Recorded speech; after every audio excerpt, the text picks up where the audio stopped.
Welcome to How to Talk to Kids About Anything with Dr. Robyn Silverman, a podcast loaded with practical tips, powerful scripts, personal stories, and simple steps to make even the toughest conversations easier.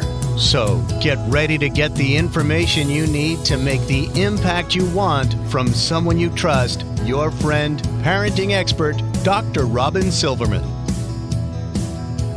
Hello and welcome to How to Talk to Kids About Anything, where we give you the tips, scripts, stories, and steps to make even the toughest conversations easier.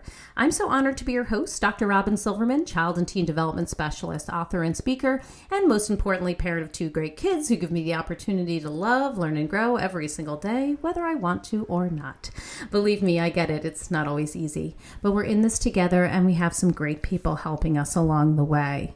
Now, it's healthy and normal to become aware of possible threats and dangers around us so that we can be safe and make safe choices. However, in children with anxiety, they get a little bit stuck in continually imagining that something bad or dangerous will happen, and it feels just as if that bad thing is happening or is going to happen in real life. They are experiencing the feelings or the anxiety as if it is going to happen.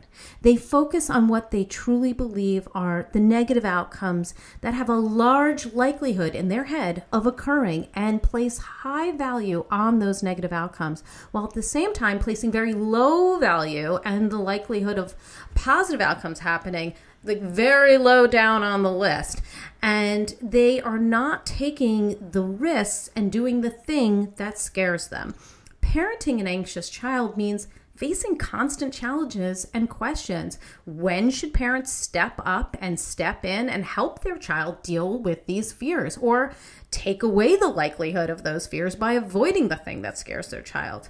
How can parents foster independence while still supporting their children and acknowledging the anxiety? How can parents reduce the hold their child's anxiety has on their entire family and cope with the role that they may be inadvertently playing in kowtowing to that anxiety while trying to help their child cope with it? And how do we talk to our children about anxiety and how we can support our children in living with it in a positive way?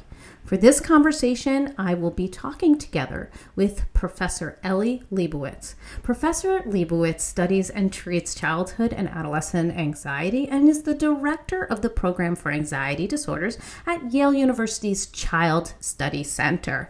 His research focuses on the development, neurobiology, and treatment of anxiety and related disorders, with special emphasis on cross-generational and family influence on these disorders. Dr. Lebowitz is the lead investigator on multiple funded research projects and is the author of numerous research papers, books, and chapters on childhood and adolescent anxiety. He's the father of three great boys. Dr. Lebowitz has a new book out called Breaking Free of Child Anxiety and OCD. So welcome, Dr. Eli Lebowitz, to How to Talk to Kids About Anything. Well, thank you so much for having me. It's great to be on this show. I'm really thrilled to have you. This is a very important topic. Before we jump into the conversation about anxiety and OCD, can you tell us what gets you up in the morning and what got you so interested in helping kids who have anxiety and helping families who are coping with anxiety problems within their family? You know, I've been interested in childhood anxiety and related problems like obsessive compulsive disorder for many years. And this really goes back, well, in one sense, it goes back to my own childhood, where I certainly experienced enough anxiety and some obsessive compulsive symptoms as well. But professionally, I've been interested in this for many years. And, you know, many years ago, I was working in a children's hospital, and I was actually working in two programs at the same time. And one was an anxiety disorders clinic where we worked with children. And the other was a parent guidance clinic for parents of children with really problematic behaviors, delinquency, truancy, violence, things like that. And there, as is often the case, we worked with parents. And over time, it really drove me to think more about what we could be doing with parents of children with anxiety disorders. Why are we not taking some of what we know about parent work and applying it to helping families of children with anxiety problems? And so that really drove me to think a lot about the role of parents and how we might be helpful to parents of children who are struggling with these really common problems. I mean, that's great synergy. You happen to be in a place where everything seemed to come together, and it would make complete sense to put those things together. Usually when people think about anxiety in children, they're probably picturing the child who is frozen in her tracks or hiding behind his parent or crying and screaming when she sees something that scares her, a spider, a dog, a bee. But anxiety in children can look very different in different children. So can you tell us what anxiety might look like and how this relates to the 4 domains you mention in your book, body, thoughts, behaviors, and feelings? I think that is such a fantastic question, because you're absolutely right. If we all close our eyes and imagine what does an anxious child look like, we might have some picture in mind, right? That child, like you described, he's cowering in the corner, she's looking away, not meeting our gaze, maybe shy and inhibited. And that is actually going to be true for some anxious children, but it's not going to be the description of all anxious children. You know, one thing that I like to remind parents of is that phrase, fight or flight. I think everybody knows that phrase by now, fight or flight. And yet so often we seem to forget that half of that is fight. And what it means is that for some children, anxiety is going to drive them more in that flight direction through feelings of fear. But in other children, it might drive them more toward the fight side of it. Aggression, anger, irritability, temper tantrums, rigidity, so many other manifestations of anxiety. And it means that we really need to broaden our view of what an anxious child might look like. But what they really will have in common are those 4 domains that you just mentioned. Anxiety affects everything about how we go through life. Right? Our bodies change, our thoughts change.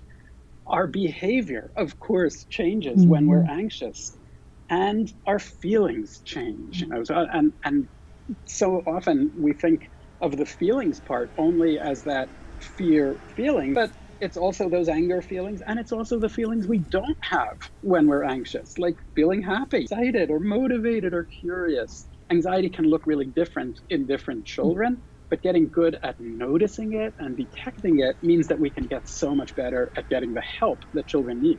It's such an important aspect of understanding anxiety because, you know, as you're mentioning, it can look like a behavior problem. The child who is refusing to get on the bus might just look like they're not listening to you. It's time to go. It's time to go to the bus stop. No, I want to do this. I'm going to do that. I'm going to slam my door. I'm going to speak poorly to you. And you might be thinking to yourself, well, this child is just not a good listener. They're not doing what I'm asking. When at the same time, that child may be having some anxiety problems and not listening or looking like they're not listening, but in actuality, fearful of going to school or getting on the bus or some other kind of fear that we haven't pinpointed. Isn't that correct? That's exactly right. And it means that, you know, for the teacher, for example, who sees a child who looks upset and walks over to them and puts a hand on their shoulder and gets yelled at in response or shoved in response, you know, that's going to trigger your own fight or flight system as an adult in that situation. You're going to get upset. You're going to get anxious or angry. And you're going to look at that child and think, wow, this child really has a disciplinary problem. They don't know how to behave. But it's entirely possible that that could be a reaction driven by a child's anxiety. And your example about getting on the school bus is spot on. You know, we used to think about absenteeism from school, which is a huge problem. It's hard to get some kids to go to school, and school is not appealing for every child equally. And we used to think of absenteeism as primarily truancy, right? Like the child who wants to go hang out at the mall and play with friends or just play video games. But research shows that actually, by far, it's much more likely that a child who's chronically absent from school is actually suffering not from one of those externalizing behavior problems, but from an internalizing problem like anxiety or depression. It's really important to consider that, and I'm glad you put that on the table, and you said it straight out in the very beginning of your book. It's interesting. You also talk about how we have this thought in our heads that, especially when we're dealing with behavior in children, ignore it and it'll go away. People get that advice all the time. You say in your book that research on childhood anxiety problems show that simply waiting for an anxiety problem to go away on its own doesn't usually work, and that it can be successfully addressed. So what are some ways that we can address anxiety problems in children, whether it's social anxiety or separation anxiety or phobias or panic attacks? What are some ways that, sort of general ways that we can go ahead and start addressing these issues? Mm-hmm. Yes, first of all, I mean, it's exactly right. There's really a good news, bad news story when it comes to anxiety problems. And the bad news is exactly that, which is that these are problems that statistically, they're just not that likely to go away on their own. If you have an anxious child today and nothing is done to help them, you're more likely to have a more anxious child next year than a less anxious child. And that is the bad news part of it. But the good news is that in all of mental health, in all of psychopathology, all the mental, emotional, psychological problems that children cope with, there is nothing more treatable than anxiety. We wish we had effective treatments for so many other problems in mental health that even came near the level of the efficacy of our treatments for anxiety problems. Wow. It means the world is full of children who used to have an anxiety disorder and don't today. Now, when you put those two things together, if it's not that likely to go away on its own, but it is likely to respond to help, you really get a pretty strong argument for doing something to actually help these children, which gets to your exact question about what can be done to help them. And overcoming anxiety, it starts even before therapy. There are therapies, there are medications, but at a really deep level, it starts even before you get to the doctor's office or do anything professional to try to help them. And it starts with learning to change our attitude toward anxiety. The natural response to feeling anxious is to want to not feel anxious. Right? I think that's important actually to highlight. The children are not choosing this anxiety. Like, they don't want to have it. Nobody wants to have this, right? Nobody wants to have it. And really, if you think about the whole purpose of an anxiety system at a really simple level, this is our alarm system, right? It's there to make us avoid dangers. And so it is engineered to be unpleasant. Just like the alarm, the smoke alarm in your house is engineered to make an unpleasant sound, right? We don't have our smoke alarms play our favorite tune so that we hang around and listen to it. We get some Oreos and sit down on the couch and listen. Exactly. We make it play an unpleasant sound so that we think, ooh, I have to turn that off. I have to get out of here or make it stop because this is really bothering me. And that's how our anxiety alarm system is as well. Because when we're dealing with real dangers, we don't want to stick around and see how it goes. We want to get ourselves out of that dangerous situation. But when, just like your smoke alarm, when our alarm system for anxiety is a little bit too sensitive, it's a little bit miscalibrated, right? Just like all alarms can be. Ask yourself, have you ever heard a car alarm go off? The answer is probably yes. Ask yourself, have you ever heard a car alarm go off because a car was being stolen? Right. The answer to that might actually be no. Right. For lots of people, it's actually going to be no because alarms aren't perfect. And our anxiety alarm isn't perfect either, but it's engineered to be unpleasant to us. And so we don't want to feel anxious. But this is a trap.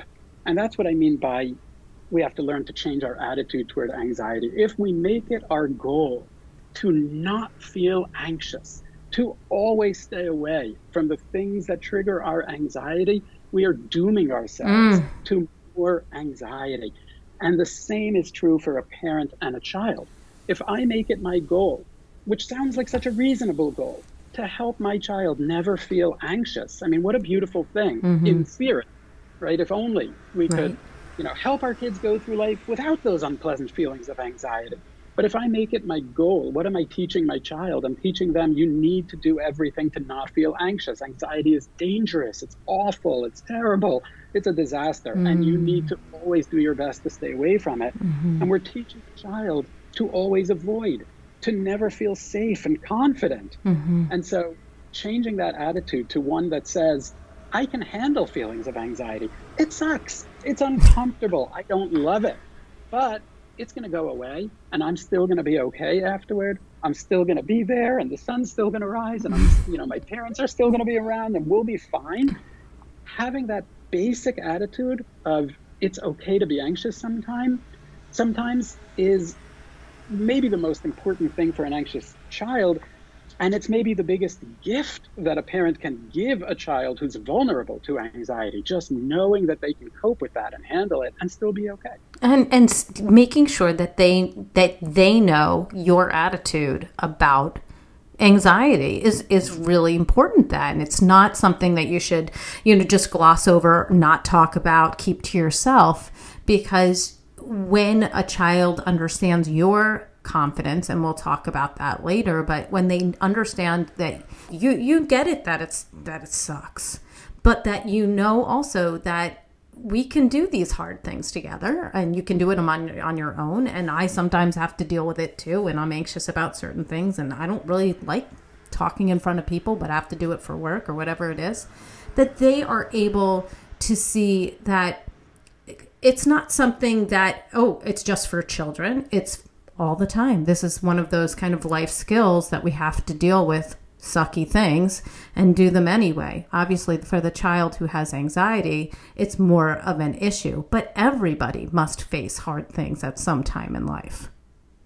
Right. That is perfect. That's exactly right. And that attitude from parents toward their children's anxiety, and even toward how they're modeling their own coping with anxiety, we call that support. A supportive attitude. I mean, it's such a simple word, but it captures such an important thing about raising an anxious child, or a child who's prone to experiencing anxiety a lot of the time. And there's really two basic elements to being supportive toward your child who's coping with anxiety. And one of those is being accepting of it. You really can't be supportive of your anxious child if you're dismissive, for example. If you trivialize it. And, sometimes we do that in kind of harsh ways when we say things like, don't be a baby, act your age. Sometimes we do it in subtler ways. Like when we say, it's not scary. Your child is frightened, and you're saying, it's not scary. And you don't mean to be dismissive of it, right? You probably mean, well, you don't need to be scared. Or I'm not scared, or I wish you weren't so scared. But you're telling them what they feel is not right.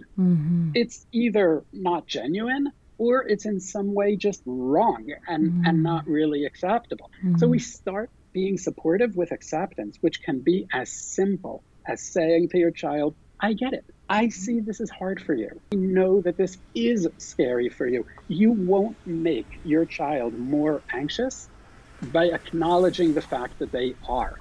Oh, that's such an important statement right there. Because I think that is a fear for parents, right? Like if we shine light on something, that it will make it that much more true or emphasize the problem. But no, It's just empathy, right? And it's just, I am validating your feeling, and I see it and I know it.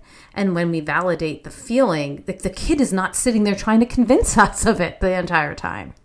Exactly. And if you don't validate it, that's exactly what's going to happen. Your child is going to feel like they're trying to give you a message. You don't seem to be picking it up. They're going to raise the volume, right? They're going to look more anxious.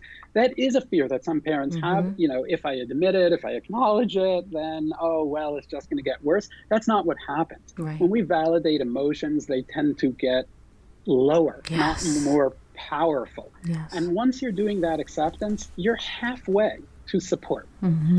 The other half of support is showing your child that you have confidence in them, that you believe that they can handle those feelings.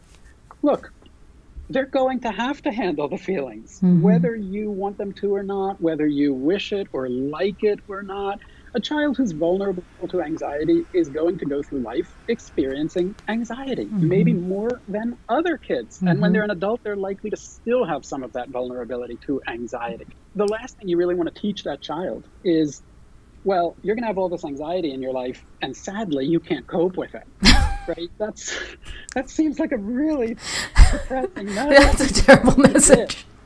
Right? Like, nobody whose child was just diagnosed with asthma wants to tell their child, what a shame that you of all kids got asthma, because you suck at asthma. You're the worst kid for asthma. You might as well just go lie down and just Exactly, not get just give up. up. Yeah. No, what do we want to say to that kid? We want to say, it does kind of suck that this happened. It's a challenge, but you're going to get through it, and we're going to be there with you, and we're going to help you, and you're strong, and you're capable, and you're going to be just fine, Mm-hmm. and you're going to have a great life, even if asthma is part of it. Mm-hmm.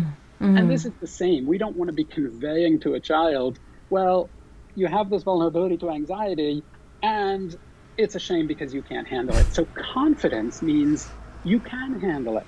And that is also really simple. We started by saying, I get it. We just need to add, and I know that you can handle it. So already a supportive statement. Yes, it is a very supportive statement. It has empathy in it, and it has the confidence, I believe in you, a part of the statement, so that you're not allowing, when I talk about it with my child, my daughter, I say, you're not allowing anxiety to drive your bus. It's not in charge of where, what you're doing and where you're going. We're acknowledging that it's there, but it's not going to be able to be the driving force of what you're going to do with your life and the things that you get to do. You're in charge, and we believe that you can make these choices, and we believe that you can do all the things that you have in mind that you would like to do. It's so important for parents to convey their confidence to their child so that the child doesn't feel like they do have to kowtow to the anxiety. Oh, I have anxiety, therefore I can't, period. And That's the end. Yeah. So, and I want to just peel it back a little bit, but you discussed some well-intentioned ways, and we just talked about a little bit, that parents try to help their children deal with the anxiety problems, and they wind up backfiring. And I just want to name them since we just were talking about them in some way, but I want to be more exact with the parents and educators who are listening here. So you talk about in your book that there are protection and then there are demanding ways that we often respond to our children, and these backfire. So what does protection and demanding look like and sound like when we are dealing with a child who is coping with anxiety problems, as opposed to the support that you just mentioned? Yeah. Being protective is when you're giving the message, it's my job to make sure that you will be okay. It's my job to make sure that you won't have to encounter these difficult challenges. You hear it sometimes not only in the things that parents say to their children, but also to the things they say about their children. And one really important lesson for parents, I think, to always have in mind is your child is listening not only when you're speaking directly to them, but also when you're speaking about them, when you're on the phone with your friend, when you're at the doctor speaking to them. We're teaching our children all the time, not only when we intend to be teaching them, because they're learning all the time. And so it's those ideas like, my child can't handle stress. This is a phrase I've heard 1,000 times. And it's like, such a regular, normal thing to say. I don't, like, my eyebrows don't go very high when I hear it. But think about the message that your child is getting. Well, what am I learning about myself? I can't handle stress. Well, then what does that mean for me and stress? I mean, I do have stress in my life, and so I know I can't handle it. And my parents are very knowledgeable, right? I mean, they must know. They must know. Well, they know me better than anybody, and they know so much more than I do. So if they say I can't handle stress, I guess I probably shouldn't even try. And my child goes to pieces. My child is fragile. Even just simple things like, my child is a worrier.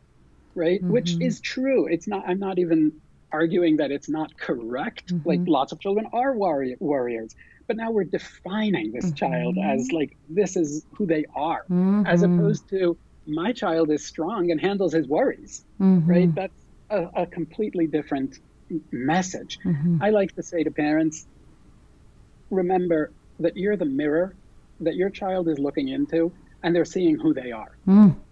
That's powerful. So think about the mirror that you're holding up, right? And that's not even true only for anxiety. It's true in general. Agreed. Right? If your child tries to be funny and amuse you, and what they see in the mirror is, I'm not funny, I'm irritated. What are they going to learn about themselves and know about themselves? Well, I guess I'm an irritating, not particularly amusing person. And you know what? They're going to be more irritating tomorrow because now they know that's who they are. But then parents feel like they're lying, right? Because the kid is not being funny, or the kid is worrying, and I just lied to somebody to say that he can handle it. How do you respond to that when a parent tells you, I don't want to lie about my child? No, of course not. I don't want you to lie about your child either. And you don't have to. You don't have to lie about them. You know, every child is funny sometimes. Yes. And it's okay. They don't have to be Jerry Seinfeld to get a smile out of mom or to get a smile out of dad. They can be cute sometimes, just like sometimes they tell an interesting story and sometimes they tell a little bit less of an interesting one. And when it comes to the anxiety, you're not lying. They can handle. If you think you're lying by saying my child can handle distress or discomfort, I would say give them a chance and find out, because children are actually a lot more resilient and capable than we sometimes give them credit for. Sometimes we rush so quickly to protect them from the distress because we're so sure they couldn't handle it, because they did have a meltdown last time, they did have a temper tantrum, or they were crying and sobbing. And so we came away with this idea that my child can't handle stress. But you know what? After that meltdown, they did calm down. Right. They were okay. They still got up the next day. So let's give them a chance. You're not lying when you say my child can handle distress. And it doesn't even have to be, 1,000% of all discomfort. You can communicate that they can handle some distress. And the other side that you mentioned was being demanding. Right. And this is another pitfall that we fall into sometimes. And by demanding, what I really mean is when I'm giving my child the message that they either should not feel the way they feel or should somehow magically act as though they don't. Yes. Right? It's, once can I tell you a story? Yeah, I love stories. One time I was hiking in the desert, and I don't love heights myself, but I came across a family that was doing rappelling. This is where you strap yourself to a harness and walk down a cliff with ropes, and some people love this and others, like myself, love it less. Yes. So I'm hiking and I see this child, and he's obviously doing this for the first time. And he has his back to the void, right? He has his back to the cliff, because the way you do this is you walk backward off the cliff. Right. And then you walk down the side. Yes. And he's just frozen. And there are tears streaming down his face. He is terrified. And I walked over a little bit closer.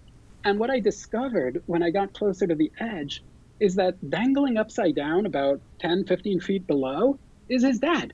And he's calling out to him, but it's fun. This is awesome. He wasn't very convinced, I don't think. That does not look fun to me. It's a funny story, but I'll be honest. If you get this child to do it, there's absolutely a chance that he gets to the bottom and he says that it was awesome. And I want to do it again, because sometimes doing things for the first time is just hard. But in this moment, he was not having fun. He was terrified and paralyzed and frozen and upset. And his father wasn't really communicating to him, I get this is hard for you. He was communicating, this should be easy for you like it's easy for me. And it's really easy to be Superman when your child is small. Right. Right? We can be, I've been sad the past couple of years because my kids reached an age where they figured out I kind of suck at sports. Yeah, okay, yes. They figure that they figure out where we stink at a lot of things. Not as good as we thought. Exactly. And, for a while it was easy to be the best at every sport because my kids were so small that I could be the best tennis player, even though I never played tennis in my life. And I could be the best soccer player and the best everything. It's easy to be Superman when your child is small and scared. But what we're not doing is giving them a bridge to also get to the place where they feel strong and competent, right? It's like, well, my dad is Superman. That's awesome for my dad, and I'm proud of him, and I admire him, but doesn't mean that I can fly. Right. I remember that in your book, that just because you can do it and you're not having a problem with it and it doesn't make you anxious or that you've conquered the anxiety doesn't mean that your child can do that in that moment. Exactly. So we're being demanding when these are the messages that we're giving, whether in a more kind way or sometimes in a harsher, less kind way. Right. When we're giving the message, what you feel is not okay, or I don't believe in your experience, that's when we're being demanding. And neither one of them is supportive. You can't really be supportive if you're overly protective. And you can't really be supportive if you're overly demanding either. Right. And that demanding can sound like you've got to get a grip or just go ahead and do it already or just man up, as people say. I hate that statement. Or why can't you be more like your sister who already rappelled down the mountain, right? Like, look, she did it. Exactly. Okay. So let's go to that mountain. If you were in that circumstance with that child, what would you have said or done differently? Yeah, I'm probably the wrong person to be teaching rappelling, but do it for something else then. I'll go with the example anyway. And again, I think it starts with a simple supportive statement. This isn't high tech. You don't have to be a master creative writer in order to do this, and that's the beauty of it. Because if we all had to be incredibly creative, and every stressful moment when our child is freaking out, we wouldn't do a great job of that. So what we can rely on is the very simple recipe of acceptance and confidence. Meaning, what we can say to this child is, first of all, I see that you are really scared right now. Think about this child's just their inside feeling when someone that they do admire, when someone that they rely on and care about says that to them, their whole inside feeling has just shifted because I'm not just yelling, go, go, go, rah, rah, rah, get with the program. I'm saying, I see it. I see you. I see your experience. And so I get that this is really frightening for you. And I want you to know that I get that. And I believe that you can handle that feeling. And if you want to give this a try, even a little try, I'm right there with you. That's great that you have that extra feeling that you're by their side. You're not the impatient person waiting at the bottom of the mountain in this case. You're right by their side. You're ready to do it with them. You're, coaching them along. And I think that's important for parents, but I think it's also important for the educators who are listening in and the coaches that are listening in, that this is a technique you can use all the time in all of those different situations, because we've all seen children in school and in after-school programs and at home dealing with different types of things that make them feel anxious, and just being able to validate those feelings and show that you have confidence in that child and that you're willing to be with them each step of the way and when they're trying something new is a great commentary on how to help that child move forward, take one step. Now, you talk about accommodation a lot in your book, and I think it's something that we have to bring out of the shadows because it is something that parents and educators do, and they're very well intentioned, but it actually can dwarf our children's ability to move forward.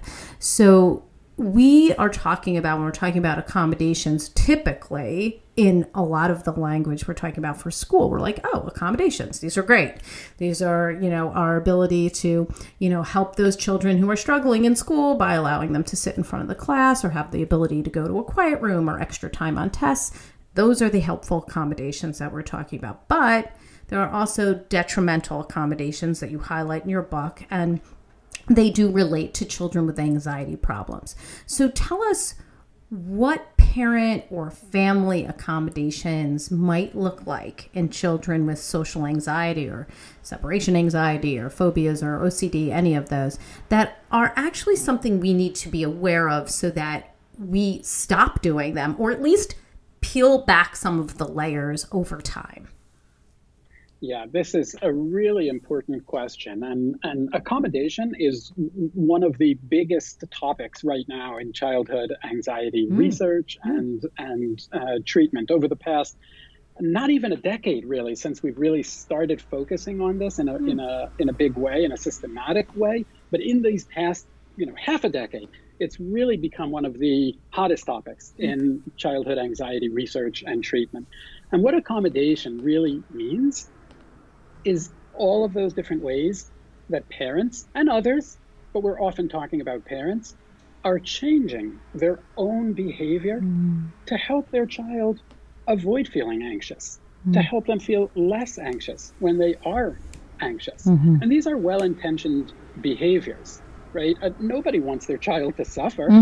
No reasonable parent wants their child to suffer. And so often we do need to make changes because of a child's difficulty, right? If you have a child with diabetes, you are going to change some things in your household, right? You're going to buy different food.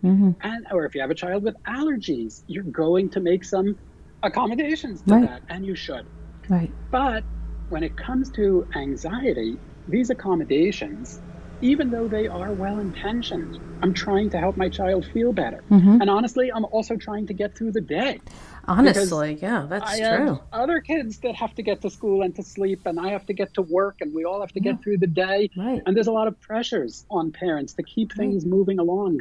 And when sometimes kids' anxiety can sort of make them be a little bit stuck. Right. And so even though they're well-intentioned, what we know from a tremendous amount of research now all over the world is that these accommodations actually, over time, tend to maintain child anxiety. They tend to get in the way of the anxiety going away rather than to help.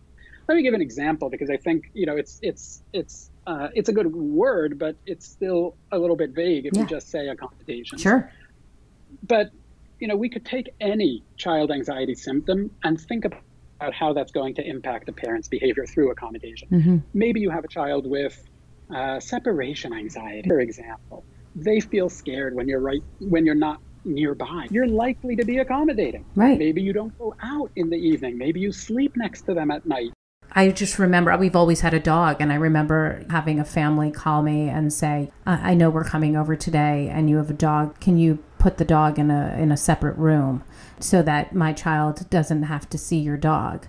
And just remembering that feeling like you want to help that child, but this is our family dog. And at the same time having that feeling like, okay, I need to change what I'm doing to accommodate this child. And these parents, they basically said, if you're not able to do that, we won't be coming over. So yeah, that's a perfect example. And as a host, of course, you might say, sure, we'll go out of our way, we'll do, because that's fine. We want to be considerate hosts. But if we think about it from the parent's perspective, the parent of that child really is communicating to the child the message: the only way that you can feel okay in new situations is if we are sure that the thing that makes you anxious is not going to be around. Right. You call in advance to ensure that that's the case. Yeah. And that's a powerful message for this child. And it's the same for every other anxiety symptom that we might think of. You have a child who's worried much of the time. They're probably coming to you seeking reassurance, asking you repeated, sometimes endless questions about their worry, and you're probably answering them. Those answers are the accommodation. You have a child with social anxiety. Maybe you speak in place of them. You're the one ordering in the restaurant instead of them. See that a lot, yes. To the waiter. And these accommodations, they really are well-intentioned. They're not a crime. They're not bad behavior on the side of parents. And I also really want to be clear that I'm not suggesting that these parents are the cause of their child's having an anxiety problem. First, this is how we respond to a child who is anxious, not that they're causing the child to be anxious in the first place. But when we get trapped into these cycles of accommodation, children tend to stay more anxious over time. And it's really not surprising because they really are getting that message of, I should not be feeling anxious. Here, even my parents are working so hard to make sure that I never am. Well, that's a pretty clear message to me that it would be very bad if I ever did feel anxious. And that it is an actual problem, right? We're like validating the problem. I remember in your book you said, you talked about a girl who was so anxious about burglars, and then her dad was like, all right, I'm just going to get like the best lock and put it on the door. And then that child like went bananas at night because clearly her father knew something about how horrible these burglars must be. And they're clearly going to get in here because even daddy is afraid that the burglars are going to come in. He got the best lock. He got the biggest lock.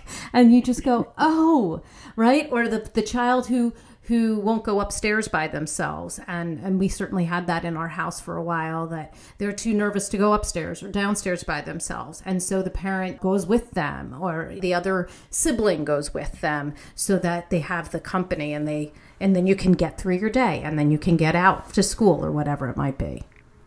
Exactly. That's exactly right. So we're giving that, the accommodation is giving that message of anxiety is dangerous to me. And it's often reinforcing the beliefs that I have about the real world that may not be very accurate or rational or reasonable beliefs. And really, those two things, being supportive and learning how to systematically, but in a loving and gradual and caring and supportive way, reduce accommodation, those two things, when you do them together, are an effective way of treating childhood anxiety problems. And they are the two legs that this new treatment, that this book that you mentioned, Breaking Free of Child Anxiety and OCD, it's really a book to help parents to implement what has been shown to be an effective way of treating child anxiety problems on their own. The treatment is called SPACE, which stands for Supportive Parenting for Anxious Childhood Emotions. And it really is about those two things. It's about being more supportive and less accommodating. And clinical trial research from multiple studies shows that when we get good at that, when we do those two changes consistently, children can actually overcome even serious anxiety or OCD problems, even if they never meet with a therapist themselves directly at all.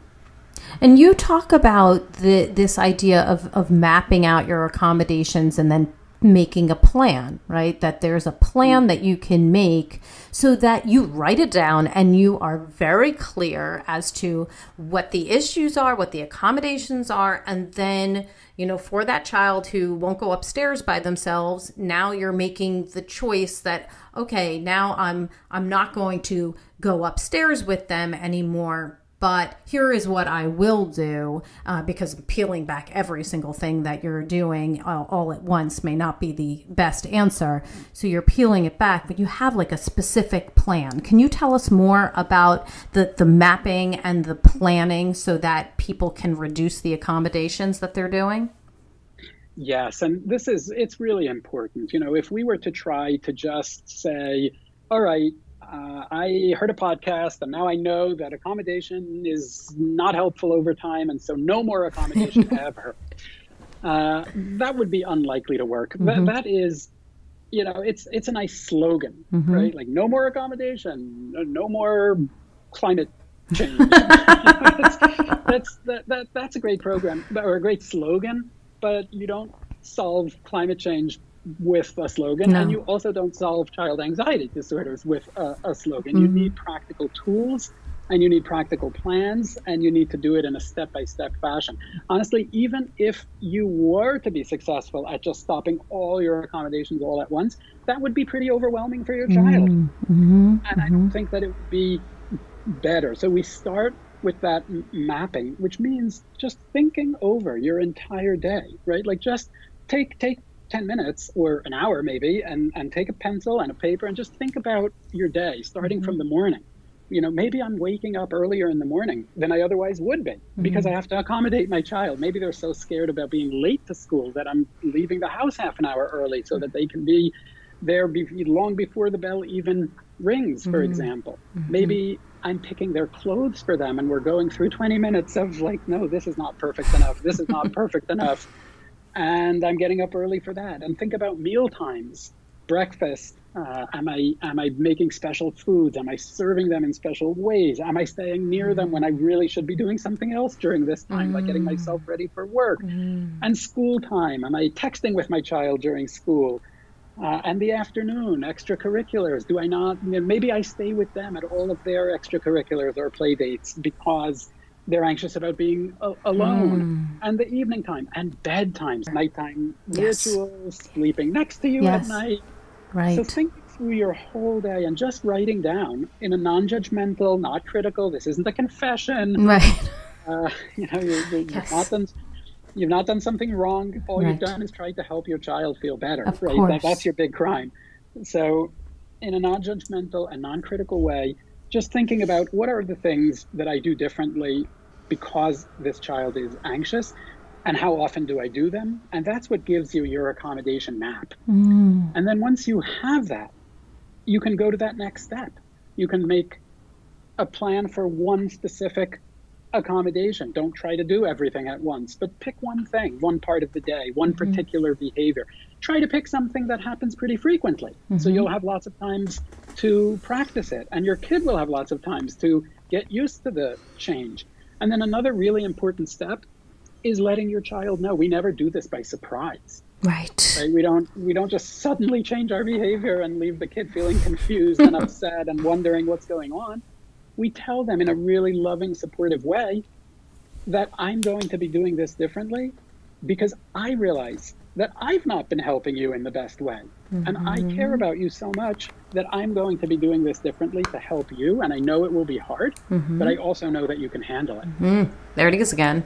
Yeah. So then what if the child is resistant in this situation? Your child doesn't want to get on the bus because they're scared. The child doesn't want to go upstairs because they're scared. They don't want to go into the woods because there's spiders, whatever it might be. And you are now not doing your accommodations or not doing them in the same fashion. How are you peeling back the layers and then still getting some progress? What if they just refuse or throw a tantrum or become aggressive? What's the next step there? Yeah, it's a great question. But here's the biggest secret about space as a treatment for child anxiety. And it is that through this entire process, if you do it right, through this entire process, you'll actually never be demanding your child do anything. Why is that? Because the target that you chose, the thing that you chose to focus on, was really about your behavior, not about theirs. Right. Right? So they may not right away change their behavior. And it doesn't make sense to expect that they will. Just because you read a book, you heard a talk, you talked to a doctor, just because you did that today and you understood about how you're going to change your behavior, that doesn't mean that this is the moment that your child is also going to say, all right, great, I'm on board too, 100%, let's go for it. That may lag a little bit after the change in your behavior. They may need to hear you being supportive for a few weeks. They may need to see you reducing that accommodation.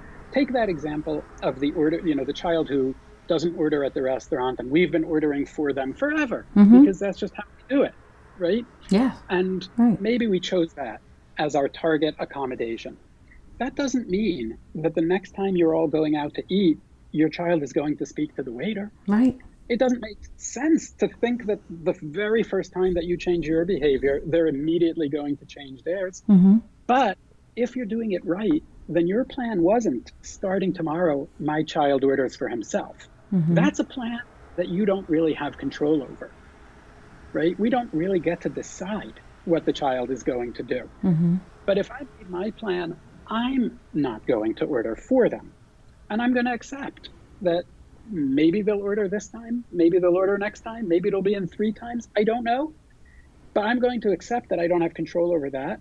I'm just going to focus on the change in me. And so when the waiter comes by, I'm going to remind them, remember, like I told you, because we always let them know in advance, I'm going to remind them, I know this is a difficult thing for you, and I believe you can handle it, so I'm not ordering for you today. That means that I'm not really demanding anything of you. So the child might get upset, but I don't have to get upset in return. And the child may not order, right? I mean, at that point, you have to be okay with that. Either they're not going to order and they're going to sit there with no food, or they may find a different way by pointing at the thing on their menu or doing it in, writing it down or finding a different way to convey what their order is. And that needs to be okay, right? I would celebrate that. I would celebrate that too. I'd be like, woo-hoo. That's huge progress. Yes. That is huge progress. That's my child shifting from I'm helpless in this situation unless you handle it for me to I do have a difficulty and I'm finding ways that are independent to cope with it. From there, it's a much smaller step to next time actually speaking. Yes. And so, yes, we have to be okay. Maybe he goes home and eats a peanut butter sandwich at home this time, and that's okay. It's not a punishment, right? There's we never want to punish kids for being anxious, right? Right. Yes, I highlighted that in the book many times. That's really important. Anxiety is really not a misbehavior, but we're showing them that we really believe that they can handle it. And so that's the beauty of it. If we're not coming to them with a demand, you're going to change, you're going to do this from now on, then there's much less place for all of that conflict, for all of those fights. Does it mean my child won't get upset with me? No, sometimes they will get upset with me. Sometimes they won't. But it means that I don't have to get upset with them. I can stay calm and just in a really loving way say, I see that this is hard. I really think that's incredibly important, and understanding that the benchmarks to success may not be what you had in mind, that they do 100% of the thing, that they climb down the mountain, that they order the food, or that they touch the spider or go in the woods, but that there's a couple of steps that they can take that still are progress, even if it's very incremental. Isn't that correct? Yes, that is correct. That is correct. Okay. But what the research actually shows is that if you stick to these changes in your behavior, there will be change in your child's behavior as well. So that's not the thing you're directly manipulating, but that is what will happen if you change your behavior. Then even not just parents report, but children themselves report following this treatment that they feel less anxious. Because they have the space, I mean, not to be punny, but like they have the space to do it, right? You now opened up that space for them. Please complete this sentence. The key to breaking free of child anxiety and OCD is? Acceptance and confidence. And that's all part of that support that you talked about, that we need to be able to convey, even though it's hard, I know you can do hard things. I believe in you. This anxiety stinks, but you can do it, right? That's those statements. Okay. Exactly. And then what is your top tip? What do you want people to come away with after listening to this podcast, so that when their child comes home from school, or when they have their child come into their room at night again, or when they're dealing with whatever anxious behavior that they typically do, what do you want them to come away with so that they can apply it to their own lives? Yeah, what I would say is all of those little moments, think of them as opportunities. Those moments, that your child is coming in and there's monsters under my bed, or I'm not able to speak in class because I'm so embarrassed, or, all of those moments. What I want to say to parents is see those as opportunities, opportunities to give your child that huge gift of learning that I am someone who can handle anxiety. If we see those moments just as symptoms right? These are symptoms. These are problems. Then we miss the opportunities that they're giving us. Just like, when your toddler falls over because they're still learning to walk, that moment where they look at you and, they're waiting to see. And you're just going, smile, smile.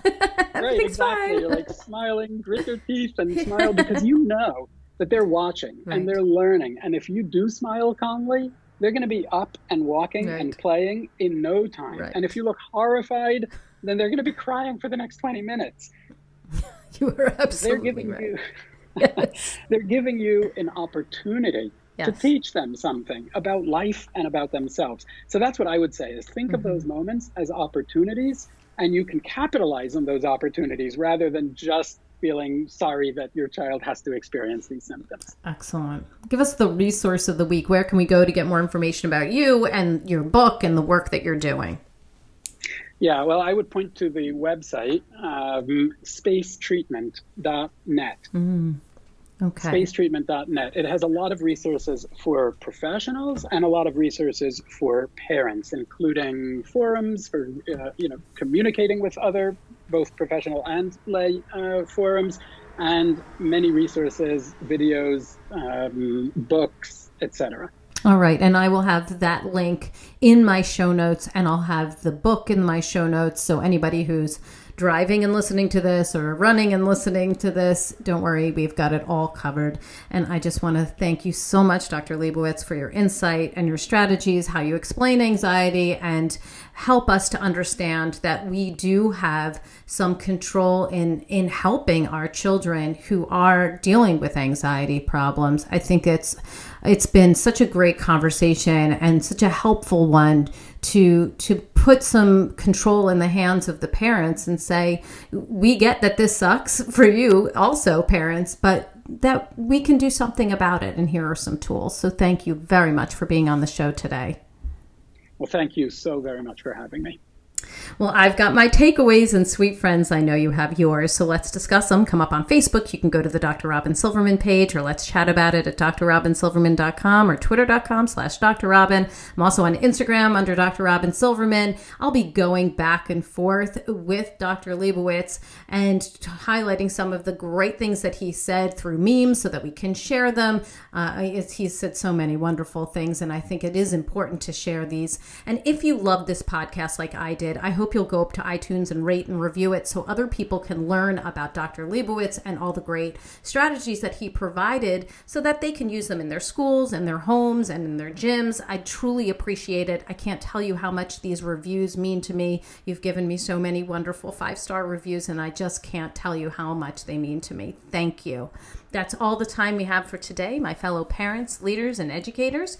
Thank you so much for tuning in to How to Talk to Kids About Anything. For more information on books, articles, speaking engagements, or curriculum, please visit drrobynsilverman.com. So many great podcasts are up there, and the show notes to this podcast will be up there as well. I look forward to weathering the storms and enjoying the sunny side of life together. And please remember, even on the days when you fall short, you've got this. You're here, you're getting the information you need. I know it's not easy, but never forget there's always tomorrow. Parenting is the ultimate do-over, and I know you might have heard something today and you thought, I did say that. I forgot to say that. I should have done that. Don't do that to yourself. You are here to get this information and just make a shift, right? We don't know everything as parents. We're learning, we're growing, and all this great information that you got today, now you can apply it. I see you, and I'm right there with you, and as there are moments when we doubt our know-how, our choices, and our sweet sanity, please know you're 10 times the parent you think you are. Until next time, this is Dr. Robyn Silverman with How to Talk to Kids About Anything. Please tune in again and keep connecting through conversation. See you next week. You've been listening to How to Talk to Kids About Anything with Dr. Robyn Silverman. For more information on books, articles, speaking engagements, or curriculum, please visit drrobynsilverman.com.